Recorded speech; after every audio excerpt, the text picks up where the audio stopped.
ರೊಟ್ಟಿನ ಮುರ್ಕೊಂಡು ಕಡಲೆ ಬೀಜದ ಚಟ್ನಿ ಜೊತೆ ಈ ರೀತಿ ಹೆಚ್ಕೊಂಡು ತಿಂತಾ ಇದ್ರೆ ಹೇಗಿರುತ್ತೆ ಗೊತ್ತಾ?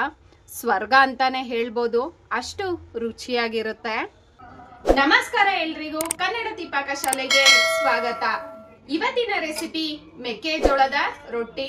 ನಾವು ಹಲ್ಜೋಳ ಅಂತಾನು ಕೂಡ ಹೇಳ್ತೀವಿ ಅಥವಾ ಮುಸ್ಕಿನ್ ಜೋಳ ಅಂತಾನು ಕೂಡ ಹೇಳ್ತಾರೆ. ನಾನಿವತ್ತು ಸುಲಭವಾಗಿ ಜೋಳದ ರೊಟ್ಟಿನ ಹೇಗೆ ಮಾಡ್ಕೊಳ್ಬಹುದು ಅಂತ ತೋರಿಸ್ತಾ ಇದ್ದೀನಿ. ನಾನು ಮಾಡುವಂತಹ ಜೋಳದ ರೊಟ್ಟಿನ ನೀವು ನೋಡಿದ್ಮೇಲೆ ಮಾಡೋದಿಕ್ಕೆ ಬರ್ದೇ ಇರೋರು ಕೂಡ ರೊಟ್ಟಿನ ಮಾಡ್ಕೊಂಡು ತಿಂತೀರಾ. ಅಷ್ಟು ಸುಲಭ ವಿಧಾನದಲ್ಲಿ ನಾನಿವತ್ತು ಜೋಳದ ರೊಟ್ಟಿನ ಮಾಡೋದನ್ನ ತೋರಿಸ್ತಾ ಇದ್ದೀನಿ. ಬನ್ನಿ, ತಡ ಮಾಡೋದು ಯಾಕೆ, ಜೋಳದ ರೊಟ್ಟಿ ಮಾಡೋದು ಹೇಗೆ ಅಂತ ನೋಡೋಣ. ಒಂದ್ ಪಾತ್ರೆಗೆ ನಾನು 2 ಕಪ್ ನೀರನ್ನ ಕುದಿಲಿಕ್ಕೆ ಇಟ್ಕೊಳ್ತಾ ಇದ್ದೀನಿ. 2 ಕಪ್ ನೀರಿಗೆ 4 ರಿಂದ 5 ರೊಟ್ಟಿನ ಮಾಡ್ಕೊಳ್ಬಹುದು. ರುಚಿಗೆ ತಕ್ಕಷ್ಟು ಉಪ್ಪನ್ನು ಕೂಡ ಹಾಕೊಳ್ತಾ ಇದ್ದೀನಿ. ನೀರನ್ನ ಚೆನ್ನಾಗಿ ಮಳ್ಳಿಸ್ಕೊಳ್ಬೇಕು. ಮಳ್ಳಿಸ್ಕೊಳ್ಳೋದ್ರಿಂದ ರೊಟ್ಟಿ ತುಂಬಾ ಚೆನ್ನಾಗಿ ಉಬ್ಬುತ್ತೆ. ಜೊತೆಗೆ ರೊಟ್ಟಿನ ತಟ್ಟುವಾಗ ಎಲ್ಲಂದ್ರಲ್ಲಿ ಹರಿಯೋದಿಲ್ಲ. ನೀರನ್ನ ಈ ರೀತಿ ಚೆನ್ನಾಗಿ ಮಳ್ಳಿಸ್ಕೊಳ್ಬೇಕು. ನಾನಿಲ್ಲಿ 2 ಕಪ್ ನೀರಿಗೆ 2.5 ಕಪ್ ಅಷ್ಟು ಜೋಳದ ಹಿಟ್ಟನ್ನ ಹಾಕೊಳ್ತಾ ಇದ್ದೀನಿ.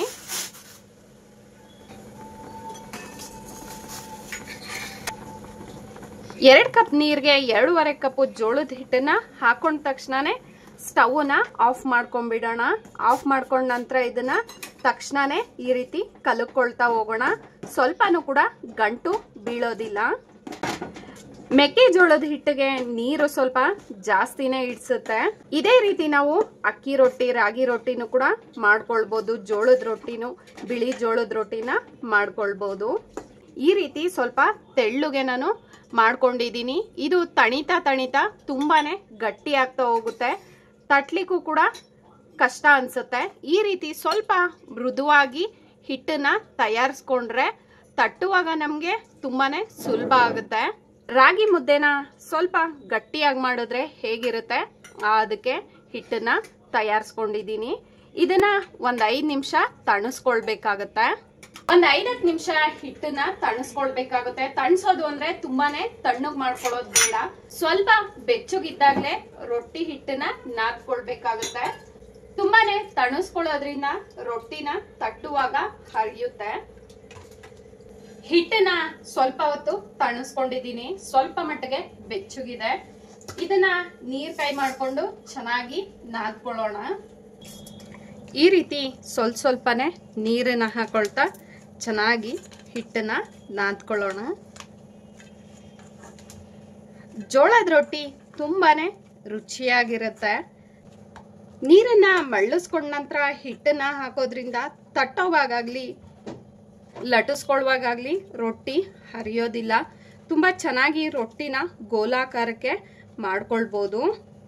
ಈ ರೀತಿ ರೊಟ್ಟಿ ಹಿಟ್ಟನ್ನ ಸಾಫ್ಟ್ ಆಗಿ ನಾದ್ಕೊಂಡಿದ್ದೀನಿ. ನೀರ್ ಕೈಯಿಂದ ಮಾಡಿಕೊಂಡು ಎಷ್ಟು ದಪ್ಪ ಬೇಕೋ ಅಷ್ಟು ದಪ್ಪ ಉಂಡೆನ ತಗೊಳ್ಬೋದು. ಈ ರೀತಿ ರೊಟ್ಟಿಯ ಬಿಲ್ಲೆಯನ್ನ ರೆಡಿ ಮಾಡ್ಕೊಂಡಿದ್ದಾಗಿದೆ. ಇದನ್ನ ತಟ್ಲೂಬಹುದು ನಾವು ಅಥವಾ ಲಟ್ಟಿಸ್ಕೊಳ್ಳಬಹುದು. ಸ್ವಲ್ಪ ಹಿಟ್ಟನ್ನ ಹಾಕೊಂಡು ರೊಟ್ಟಿನ ಈ ರೀತಿ ತೊಟ್ಕೊಳ್ಳೋಣ.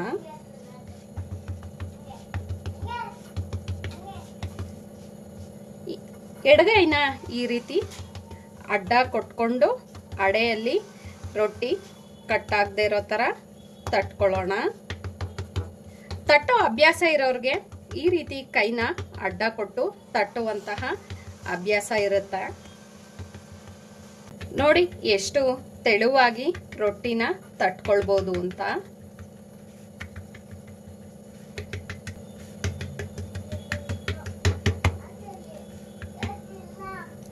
ನೋಡಿ, ಸ್ವಲ್ಪನೂ ಕೂಡ ಎಲ್ಲೂ ಕೂಡ ಹರಿಯೋದಿಲ್ಲ. ರೊಟ್ಟಿ ಅಷ್ಟು ಚೆನ್ನಾಗಿ ತಟ್ಕೊಂಡಿದ್ದೀನಿ. ತವಾನು ಕೂಡ ಬಿಸಿಗಿಟ್ಟಿದೆ. ತವಾ ಚೆನ್ನಾಗಿ ಕಾಯ್ದಿದೆ. ತವಾ ಮೇಲೆ ರೊಟ್ಟಿನ ಹಾಕೊಳ್ಳೋಣ.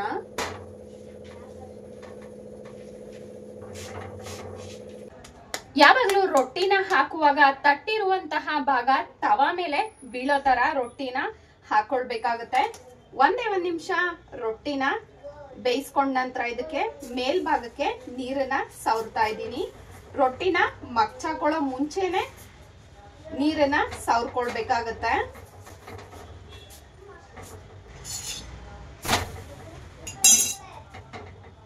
ನೀರನ್ನ ಸವರಿ ಮಗ್ಚಾಕೊಂಡ ನಂತರ ರೊಟ್ಟಿನ ಕೆಂಪುಗೆ ಗರಿ ಗರಿಯಾಗಿ ಬೇಯಿಸ್ಕೊಳ್ಳೋಣ. ನಿಮ್ಗೆ ಮೆತ್ತಗೆ ಇಷ್ಟ ಆದ್ರೆ ಮೆತ್ತಗೂ ಕೂಡ ಬೇಯಿಸ್ಕೊಳ್ಬಹುದು ರೊಟ್ಟಿನ. ಒಂದು ಭಾಗಕ್ಕೆ ನೀರನ್ನ ಸವರೋದ್ರಿಂದ ರೊಟ್ಟಿ ಅಲ್ಲಲ್ಲೇ ಹಿಟ್ಟಿಟ್ಟು ಅನ್ಸೋದಿಲ್ಲ. ತಳ ಭಾಗಕ್ಕೆ ನಾವೇನು ತಟ್ಟಿರ್ತೀವಿ ಆ ಕಡೆ ತುಂಬಾನೇ ಹಿಟ್ಟಾಗಿರುತ್ತೆ ಅಲ್ವಾ, ಆ ಭಾಗ ತುಂಬಾನೇ ಬಿಳಿ ಬಿಳಿಯಾಗಿ ಹಸಿ ಹಸಿಯಾಗಿ ಆಗ್ಬಿಡುತ್ತೆ ರೊಟ್ಟಿ. ಅದರಿಂದ ಒಂದು ಭಾಗಕ್ಕೆ ನೀರನ್ನ ಸವರಿದ್ರೆ ರೊಟ್ಟಿ ತುಂಬಾನೇ ಚೆನ್ನಾಗಿರುತ್ತೆ, ಚೆನ್ನಾಗೂ ಕೂಡ ಬೇಯುತ್ತೆ. 1 ನಿಮಿಷ ಬೇಯಿಸ್ಕೊಂಡ ನಂತರ ರೊಟ್ಟಿನ ಮಗ್ಚಾಕೊಳ್ಳೋಣ. ಮಗ್ಚಾಕೊಂಡ ನಂತರ ಬಟ್ಟೆಯಿಂದ ಈ ರೀತಿ ಅದುಮ್ತಾ ಇದ್ರೆ ರೊಟ್ಟಿ ತಾನಾಗ್ತಾನೆ ಉಬ್ಬುತ್ತೆ. ರೊಟ್ಟಿನ ಈ ರೀತಿ ಉಬ್ಸೋದ್ರಿಂದ ರೊಟ್ಟಿ ತುಂಬಾನೇ ಗರಿ ಗರಿಯಾಗಿ ಕೆಂಪುಗೆ ಚೆನ್ನಾಗಿ ಬೇಯುತ್ತೆ. ಕೆಂಪುಗೆ ಗರಿಗರಿಯಾಗಿ ಬೆಂದ್ರೆ ಜೋಳದ ರೊಟ್ಟಿ ತುಂಬಾನೇ ರುಚಿಯಾಗಿರುತ್ತೆ.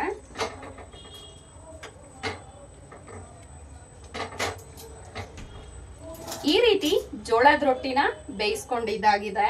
ಇನ್ನೊಂದು ರೊಟ್ಟಿ ಬಿಲ್ಲೆನ ಮಾಡ್ಕೊಂಡಿದ್ದೀನಿ.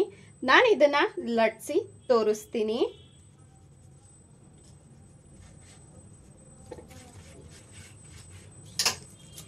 ನಿಧಾನವಾಗಿ ಸ್ವಲ್ಪ ಹಿಟ್ಟನ್ನ ಜಾಸ್ತಿ ಹಾಕೊಂಡು ಲಟ್ಟಿಸ್ಬೇಕಾಗತ್ತೆ. ಲಟ್ಟಿಸುವಾಗ ತಟ್ಟೋದಿದ್ರೆ ಸ್ವಲ್ಪನೇ ಹಿಟ್ಟನ್ನ ಹಾಕೊಂಡ್ರೆ ಸಾಕಾಗತ್ತೆ. ಅಡೆಯಲ್ಲಿ ಲಟ್ಟಿಸ್ಕೊಳ್ಬೇಕು, ಮಧ್ಯದಲ್ಲಿ ಕೊನೆಯಲ್ಲಿ ಲಟ್ಟಿಸ್ಕೊಳ್ಬೇಕಾಗತ್ತೆ. ಈ ರೀತಿ ಅಡೆಯಲ್ಲಿ ಎಷ್ಟು ತೆಳುವಾಗಬೇಕೋ ಅಷ್ಟು ತೆಳುವಾಗಿ ಸ್ವಲ್ಪ ಹಿಟ್ಟನ್ನ ಜಾಸ್ತಿ ಹಾಕೊಂಡು ಲಟ್ಟಿಸ್ತಾ ಹೋಗ್ಬೇಕಾಗತ್ತೆ. ನೋಡೋದ್ರಲ್ಲ, ಲಟ್ಸಿದ್ರು ಕೂಡ ಎಲ್ಲೂ ರೊಟ್ಟಿ ಹರಿಲಿಲ್ಲ ಅಲ್ವಾ. ಕಡೆನ ಈ ರೀತಿ ಕೈಯಿನ ಅಡ್ಡ ಕೊಟ್ಕೊಂಡು ತಟ್ಕೊಳ್ತಾ ಹೋದ್ರೆ ನಮ್ಗೆ ಗೋಲಾಕಾರಕ್ಕೆ ರೊಟ್ಟಿ ಬರುತ್ತೆ, ಎಲ್ಲೂ ಕೂಡ ಹರಿಯೋದೇ ಇಲ್ಲ.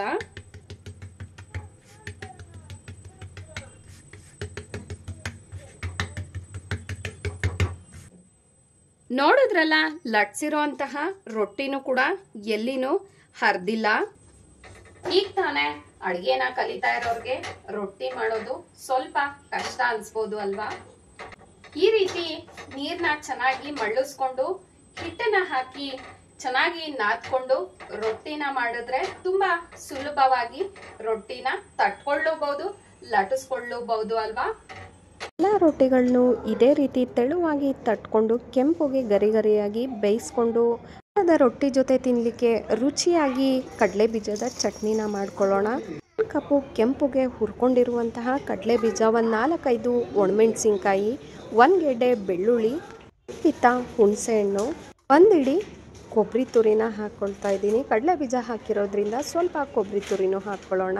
2 ಗರಿ ಕರಿಬೇವನ್ನ ಸುಟ್ಬಿಟ್ಟು ಹಾಕ್ಕೊಂಡಿದ್ದೀನಿ. ಸುಟ್ಟು ಹಾಕೋದ್ರಿಂದ ತುಂಬಾ ರುಚಿಯಾಗಿರುತ್ತೆ ಚಟ್ನಿ. 1 ಇಡಿ ಕೊತ್ತಂಬರಿ ಸೊಪ್ಪು, ರುಚಿಗೆ ತಕ್ಕಷ್ಟು ಉಪ್ಪನ್ನ ಹಾಕಿ ಸ್ವಲ್ಪ ನೀರನ್ನು ಹಾಕ್ಕೊಂಡು ತೆಳುವಾಗಿ ಚಟ್ನಿನ ರುಬ್ಕೊಳ್ಳೋಣ. ಇಷ್ಟ ಆದರೆ 1/4 ಚಮಚ ಜೀರಿಗೆನೂ ಸಹ ಸೇರಿಸ್ಕೊಳ್ಬೋದು. ಈ ರೀತಿ ತೆಳುವಾಗಿ ಕಡಲೆ ಬೀಜದ ಚಟ್ನಿನ ಸ್ವಲ್ಪ ತರಿಯಾಗಿ ತೆಳುವಾಗಿ ರುಬ್ಕೊಂಡಿದ್ದೀನಿ. ರುಚಿಯಾದ ಜೋಳದ ರೊಟ್ಟಿ ಮೇಲೆ ಬೆಣ್ಣೆನ ಬಿಸಿ ಬಿಸಿ ರೊಟ್ಟಿಗೆ ಸ್ವಲ್ಪ ಬೆಣ್ಣೆನ ಸವರ್ಕೊಂಡು, ಬೆಣ್ಣೆ ಸವರಿರೋ ಮೇಲೆ ಖಾರವಾಗಿರುವಂತಹ ಕಡಲೆ ಬೀಜದ ಚಟ್ನಿನ ಹಾಕೊಂಡು ತಿಂತಾ ಇದ್ರೆ ಹೇಗಿರುತ್ತೆ ಅಲ್ವಾ. ರೊಟ್ಟಿನ ಮುರ್ಕೊಂಡು ಕಡಲೆ ಬೀಜದ ಚಟ್ನಿ ಜೊತೆ ಈ ರೀತಿ ಹೆಚ್ಕೊಂಡು ತಿಂತಾ ಇದ್ರೆ ಹೇಗಿರುತ್ತೆ ಗೊತ್ತಾ, ಸ್ವರ್ಗ ಅಂತಾನೆ ಹೇಳ್ಬೋದು, ಅಷ್ಟು ರುಚಿಯಾಗಿರುತ್ತೆ. ನೋಡಿದ್ರಲ್ಲ, ತುಂಬಾನೇ ಸುಲಭವಾಗಿ ರುಚಿಯಾಗಿ ಹೇಗೆ ಜೋಳದ ರೊಟ್ಟಿನ ಮಾಡಬಹುದು ಅಂತ. ನಾವಿದನ್ನ ಹಲ್ ಜೋಳದ ರೊಟ್ಟಿ ಅಂತ ಹೇಳ್ತೀವಿ. ಈ ರೊಟ್ಟಿ ಜೊತೆಗೆ ಬೆಣ್ಣೆನ ಸವರ್ಕೊಂಡು ಮೇಲೆ ಖಾರವಾಗಿರುವಂತಹ ಕಡಲೆ ಬೀಜದ ಚಟ್ನಿ ಹಾಕೊಂಡು ತಿನ್ನೋದು ರೂಢಿ. ಹಲ್ ಜೋಳದ ರೊಟ್ಟಿ, ಬೆಣ್ಣೆ, ಕಡಲೆ ಬೀಜದ ಚಟ್ನಿ ತುಂಬಾನೇ ಒಳ್ಳೆ ರುಚಿ ಅಂತಾನೆ ಹೇಳ್ಬೋದು. ನೀವು ಕೂಡ ಒಮ್ಮೆ ಮಿಸ್ ಮಾಡದೆ ಟ್ರೈ ಮಾಡಿ ನೋಡಿ, ಟೇಸ್ಟ್ ಹೇಗಿತ್ತು ಅಂತ ತಿಳಿಸೋದನ್ನ ಮರಿಬೇಡಿ. Thank you so much for watching.